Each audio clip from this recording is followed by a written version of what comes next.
Hello students, this is your science teacher Aarti Mishra, and in the earlier video we have already discussed about the 6 type of energies, but in this video we will continue with the magnetic energy. And the magnetic energy क्या होती है? The energy possessed by a magnet by which a magnet attracts the objects made of iron, cobalt and nickel. Energy जो ऐसी energy जो क्या करती हो, magnetic substances को क्या, मैग्नेटिक सब्सटेंसेस कौन कौन से, आयरन, कोबाल्ट एंड निकल, ऐसे सब्सटेंसेस को अपनी तरफ अट्रैक्ट करती है. तो उसको ऐसी जो अट्रैक्शन वाली जो एनर्जी लग रही है, that energy is known as magnetic energy. Magnetic energy can work from a distance which is use to separate from iron scrap from a waste material. ये क्या मैग्नेटिक एनर्जी का हमें किस चीज में हेल्प करती है?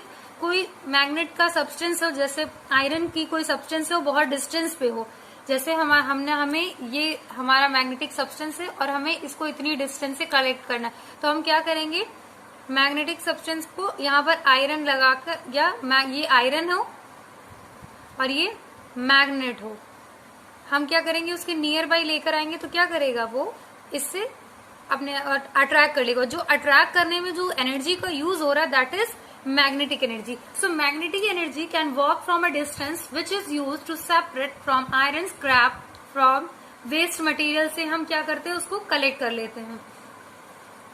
Third is that an electric motor used to run or a fan or other machines also provided with a magnet. बहुत सारी machines में जैसे इलेक्ट्रिक मोटर में लगा होता है, फैन में लगा होता है, ताकि क्या करे, ये पूरी तरीके से वर्क कर सके. तो जो इसमें वर्क कर रही है उसी को कहते हैं मैग्नेटिक एनर्जी. आपने देखा होगा कि इलेक्ट्रोमैग्नेट लगा होता है फैक्ट्रीज में आयरन को लिफ्ट करने के लिए, तो क्या करते हैं, क्रेन के ऊपर इलेक्ट्रोमैग्नेट लगा देते हैं और वो इलेक्ट्रोमैग्नेट से वो पूरी जो है, जो स्क्रैप में आयरन के टुकड़े रखे होते हैं उनको वहां से उसके ऊपर, जैसे ये इलेक्ट्रोमैग्नेट लगा हुआ है, इसमें स्क्रैप, यहाँ टुकड़े पड़े हैं, तो ये टुकड़ों को ये इलेक्ट्रोमैग्नेट क्रेन की हेल्प से क्या करेंगे, अट्रैक्ट कर लेंगे पूरे. सो इन फैक्ट्रीज क्या होता है, iron scrap is separated from the heap of waste material by using big electromagnet fixed in the crane. वो क्रेन में क्या करते हैं, फिक्स्ड कर देते हैं, और जैसे फिक्स करके उसको थोड़े से भी नजदीक लाएंगे तो वो जितनी भी पार्टिकल्स होंगे आयरन की, वो उनको अपनी तरफ अट्रैक्ट कर लेंगे. So I hope you will understand clearly the magnetic energy. The next is electrical energy. Energy possessed by a charge on the atoms, यानी ऐसी एनर्जी जो क्या होती है, चार्ज ऑफ एटम्स के कारण होता हो. So it is produce due to the flow of electric charges. ये कैसे प्रोड्यूस होता है, it is produced due to the electric charges, flow of electric charges. When two or more bodies, हम दो क्या करेंगे, उसको रब कर देंगे एक दूसरे के साथ. जैसे हम रब करेंगे, जस्ट लाइक हम क्या करते हैं, कॉम्ब लेते हैं, कॉम्ब को एक दूसरे ऐसे हम अपने हेयर पे रब करेंगे. रब करने के बाद हम एक प्लेट में या कहीं पे भी छोटे छोटे बिट्स ऑफ पेपर के रख देंगे. उसके बाद जैसे ही हम रब्ड कॉम्ब को, लेकिन हम कभी ऑयली हेयर में ऑयली हेयर में कॉम्ब को रब नहीं करेंगे, हमेशा ड्राई हेयर में ही कॉम्ब को रब करेंगे. उसके बाद उसको जो छोटे छोटे बिट्स ऑफ पेपर हैं उसके पास में ले जाएंगे. तो जैसे उसके पास में ले जाएंगे, वो क्या करेगा, उसको अट्रैक्ट कर लेगा. तो जो ये अट्रैक्शन हो रहा है, just because it is possible due to electrical energy. So through a substance large amount of electrical energy, क्या होगा, किसी भी सब्सटेंस से large amount of electrical energy हम क्या करेंगे, उसको कैसे प्रोड्यूस करेंगे, produced by rubbing certain object, small amount of electrical energy. जब हम किसी को रब करके रिलीज करेंगे इलेक्ट्रिकल एनर्जी, तो स्मॉल अमाउंट में. लेकिन अगर किसी सब्सटेंस से करवाते हैं, यानी किसी जनरेटर्स, किसी हाउस होल्ड, मतलब किसी बड़े बड़े जनरेटर से करवाते हैं, तो उसमें ज्यादा इलेक्ट्रिकल एनर्जी प्रोड्यूस होगी. लेकिन अगर हम रब करते हैं, जैसे मैंने आपको कॉम का एग्जांपल दिया, इसमें क्या होगा, इसमें आपको थोड़ी अमाउंट में इलेक्ट्रिकल एनर्जी मिलेगी. प्रोड्यूस बाय लार्ज जनरेटर्स, अगर हम किसी सब्सटेंस से यानी लार्ज जनरेटर से प्रोड्यूस करवा रहे हैं, तो क्या होगा, उसमें बहुत ज्यादा इलेक्ट्रिकल एनर्जी प्रोड्यूस होगी. सो ये इनका यूज क्या क्या है, या कहाँ कहाँ यूज होते हैं, जैसे हम हमारे घर में भी सबसे ज्यादा किसका यूज है, इलेक्ट्रिकल एनर्जी का. Use to run household appliances, हमारे घर में हम आयरन है, गीजर है, ओवन है, मशीन्स है, ट्रेन है, एक्सेट्रा आर यूजिंग. ये ट्रेन हमारे घर में नहीं होती, लेकिन जो इलेक्ट्रिकल ट्रेन होती हैं उनका भी हम इनके इलेक्ट्रिकल एनर्जी में यूज हो रहा है. Electrical energy are utilizing in these things. Okay बेटा. The next is atomic energy. The energy, atomic energy क्या होगी? The energy stored in atoms is called as atomic energy. यानी एटम के अंदर जो एनर्जी स्टोर हुई है उसको क्या कहेंगे? Atomic energy. और इस एटॉमिक एनर्जी को हम न्यूक्लियर एनर्जी भी कहते हैं। तो हम इसको क्या कह सकते हैं? एक और नाम दे सकते हैं, nuclear energy. It is used, हम एटॉमिक एनर्जी का यूज क्या करते हैं? कुछ पीसफुल वर्क, पीसफुल मतलब हम कुछ ऐसे पर्पस के लिए जिससे हमें थोड़ा हेल्प मिल सके, शांति टाइप की, जिस टाइप का। तो it is use for peaceful as well as for destructive purposes. शांति के साथ साथ ये कई मामलों में आपने अपनी हिस्ट्री में भी पढ़ा होगा कि जो बॉम्ब्स बनते थे, हिरोशिमा और नागासाकी के बॉम्ब के बारे में आपने सुना होगा कि वो क्या था? वो भी तो एक न्यूक्लियर फॉर्मेशन ही था। एटम्स को बनाना भी, उसमें भी एटॉमिक एनर्जी का यूज हुआ होगा। So atomic reactors are used to produce electrical energy from atomic energy. Atomic reactors का हम यूज करते हैं किसके लिए? यूज करते हैं प्रोड्यूस इलेक्ट्रिकल एनर्जी, किसे? इलेक्ट्रिकल एनर्जी से एटॉमिक एनर्जी को बनाने के लिए। और डिस्ट्रक्टिव, ये तो था हमारा पीसफुल वे हो गया, लेकिन ये डिस्ट्रक्टिव पर्पस क्या है कि atom bomb is use for destroying the enemy और इन वार। हमने बहुत सारे वॉर में सुना है, और जो ज्यादा फेमस हुआ इसलिए हमें नागासाकी और हिरोशिमा के बारे में, जो जापान ने बॉम्ब गिराया था उसके बारे में हमें, जापान पे गिराया था, तो उस बॉम्ब के बारे में हमें इसलिए डिटेल पता है क्योंकि उसमें बहुत ज्यादा डिजास्टर हो गया। और उसके बाद से आपने देखा कि कितना ज्यादा हैवी डिस्ट्रक्शन कर देता है कि आप कितनी सारी लाइफ स्पॉइल होगी। और उसके जो अभी तक ये कह लीजिए कि उसके कुछ न कुछ जो भी एस्पेक्ट्स हैं वो अभी भी हैं। तो एटॉमिक एनर्जी बनाने में, एटम्स बॉम्ब को बनाने में भी एटॉमिक एनर्जी का यूज हो रहा है। इसलिए हम कह सकते हैं कि एटॉमिक एनर्जी को हम न्यूक्लियर एनर्जी भी कह सकते हैं। सो एक्चुअली एटॉमिक एनर्जी क्या होती है? वो रिलीज होती है due to loss of mass when either heavy nucleus, it is a very heavy nucleus and it is splits up, means break down. Split up मतलब होता है टूटना। तो जब एक हैवी न्यूक्लियस टूटेगा N1 N2 अपने दो टुकड़ों में, तो उसका क्या होगा? इसके मास में थोड़ा बहुत वेरिएशन तो आएगा ही ना। तो उसी को कहते हैं कि एक्चुअली इसीलिए कहा जाता है कि जो एटॉमिक एनर्जी होती है वो जब रिलीज होती है, क्यों रिलीज होती है? क्योंकि उसमें लॉस इन मास, उसके मास में हो जाता है जब स्प्लिट होता है। लेकिन यही स्प्लिट भी हो सकता है और कॉम्बिनेशन में भी यही प्रोसीजर होता है। न्यूक्लियस के दो पार्टिकल्स हैं छोटे छोटे, और इन दोनों को कंबाइन किया तो हमने क्या बनाया? एक heavy nucleus. So these are the circumstances which happen under certain conditions where atomic energy and nuclear energy formation take place. So that is why we are saying that atomic energy is also called as nuclear energy. So बेटा, हमने अभी इसके पहले जितनी सारी 8 type of energies मैंने आपको बताई थी स्टार्टिंग में, क्या था फॉर्म्स ऑफ एनर्जी का? Mechanical energy, heat energy, light energy, chemical energy, sound energy, magnetic energy, electrical energy, atomic और न्यूक्लियर एनर्जी। मैंने आपको लास्ट वीडियो में यहाँ तक का क्लेरिफाई कर दिया था। और इलेक्ट्रिकल एनर्जी, आज भी मैंने आपको मैग्नेटिक एनर्जी दोबारा से, इलेक्ट्रिकल एनर्जी और एटॉमिक और न्यूक्लियर एनर्जी क्लियरफाई किया है।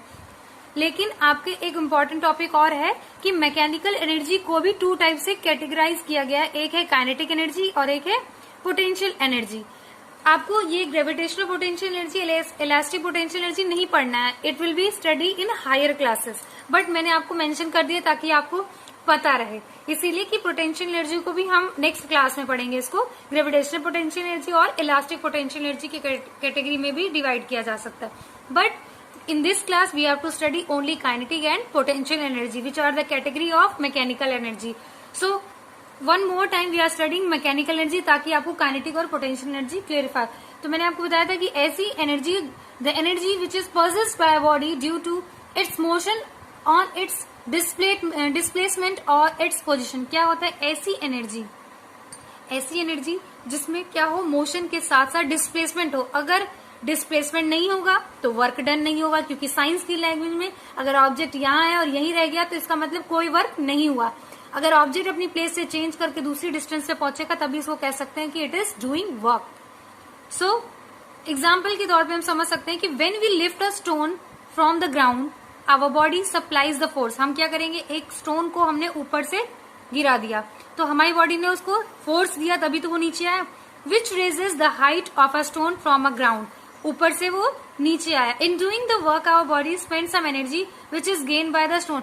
हमने ये जो स्टोन को थ्रो किया तो जो हमारी एनर्जी थी वो किसको ट्रांसफर हो गई, स्टोन को. तो now stone have more energy. Next is kinetic energy. Kinetic energy क्या होता है, ये मैकेनिकल एनर्जी के एक पहला फॉर्म है. काइनेटिक का मतलब होता है मोशन. आप हमेशा इतना ध्यान रखिए कि अगर कहीं वर्ड आपको काइनेटिक मिलता है तो उसका मतलब आप सिंपली अंडरस्टूड हो जाएंगे कि इट इज मोशन. जहां मोशन हो रहा हो उस मोशन में जो एनर्जी लग रही हो that is kinetic energy. So the energy possessed by it due to its state of motion or movement. All moving objects have kinetic energy. हम क्या कहेंगे, all moving objects has kinetic energy. Just like for example this car is moving. okay, so moving मतलब क्या हो गया, अगर कोई object move कर रहा है तो इसका मतलब उसमें क्या हो गया, इसके मूव करने में ही क्या है, काइनेटिक एनर्जी. फॉर एग्जाम्पल हम समझ सकते हैं, मान लीजिए कोई बच्चा है, चाइल्ड है, वो राइड कर रहा है एक बाइसाइकिल को, तो उसके पास क्या होगा, वर्सेस काइनेटिक एनर्जी. ओके, तो काइनेटिक एनर्जी में दो चीजें होती है, मास और velocity. M for mass, V for velocity. Okay बेटा, काइनेटिक एनर्जी को समझने के लिए एक्चुअली हम कह सकते हैं कि kinetic energy of a body is the energy possessed by due to state of motion. Actually क्या होता है, it is the work done on the body bringing it to the state of motion. क्या होता है कि work done तब कहा जाता है जब किसी स्टेज को हम क्या करते हैं, मोशन के स्टेट. इन शॉर्ट हम कह सकते हैं कि it is written in kinetic energy and that is K dot capital K और कैपिटल E K. कुछ एग्जाम्पल्स है, जस्ट लाइक हम क्या करें, एक स्टोन उठा के सीधे किसी के मिरर पे हिट कर दें, तो उसके विंडो पे जो हमने स्टोन हिट किया है, stone strike the window plane. Okay, तो जो स्टोन स्ट्राइकिंग विंडो प्लेन है वो क्या होगा, a fast moving stone breaks the window. क्या कर देगा, ब्रेक डाउन कर देगा विंडो को. Due to what, why, due to its kinetic energy. It is happening just due to kinetic energy. So, or one more example, in a swinging pendulum, moving swinging pendulum क्या होता है, swinging pendulum में swinging pendulum में क्या होता है, वो यहां से वहां मूव करता है इस तरीके से, और जो वो ऐसे मूव करता है ये क्या है, मोशन. उसका जो बॉब है ये क्या कहलाता है, बॉब. तो in a swinging pendulum moving to and fro, the bob has kinetic energy. One more example is there. In a river or sea, the flowing water has kinetic energy. क्या होगा, जो river में water flow होता है उसमें भी kinetic energy. क्यों, just because it is in motion ना, which is makes a wooden boat or log of wood to move in it. तभी तो वो पानी में तैर पाते हैं. तो क्यों, इसी वजह से, just because of kinetic. One more example, a bullet fired from a gun, a rolling ball, an apple falling from a tree. Also a lot of examples are there of kinetic energy. So bullet, अगर हम किसी bullet को hit करेंगे तो क्या होगा, वो gun सीधा मोशन में जाती है ना, और बॉल गिर रहा है तो क्या, एप्पल ट्री से गिर रहा है तो it is also in motion. So it will be considered as potential energy. और आप इतना ध्यान रखिए कि काइनेटिक एनर्जी हमेशा मास एंड स्पीड कह लीजिए इसको, V को क्या कहेंगे, द स्पीड ऑफ बॉडी. तो काइनेटिक एनर्जी डिपेंड करेगी हमेशा मास एंड स्पीड पर. ये हो गया मास एंड स्पीड पर. तो mass of the body and speed of the body. And the next is potential energy. The next is potential energy. The energy possessed by an object by virtue of its position, also referred as the stored energy in an object. किसी भी object में जो energy stored होती है उसको क्या कह सकते हैं, potential energy. The energy of a body at rest, जो रेस्ट पर हो, it is called as potential energy. हम उसको कैसे डिफाइन करेंगे, potential energy of a body is the energy possessed by due to its states of rest और position. वो क्या होगा, स्टेट ऑफ रेस्ट और पोजीशन के बेसिस पे हम उसको डिफाइन करेंगे. क्या होता है ये, actually it is equals to the work done in bringing to the body to the state of rest और पोजीशन. कोई भी ऑब्जेक्ट वो अपनी जो है वर्क रेस्ट से वर्क डन में जो कंडीशन जाती है उससे फिर वापस bringing to the body at the state of rest और पोजीशन में लाना ही क्या कहलाएगा, पोटेंशियल एनर्जी। इसीलिए इसको कहा जाता है it is just as stored energy. हम इसको किस तरीके से रिप्रेजेंट करेंगे पोटेंशियल एनर्जी को, कैपिटल पी ई, और एक सिंबल और है, इस तरीके से हम इसको रिप्रेजेंट करते हैं यू, कैपिटल यू से। ओके बेटा, just like example is there, a book kept on the top of a table has potential energy. I hope that it will be clear to you.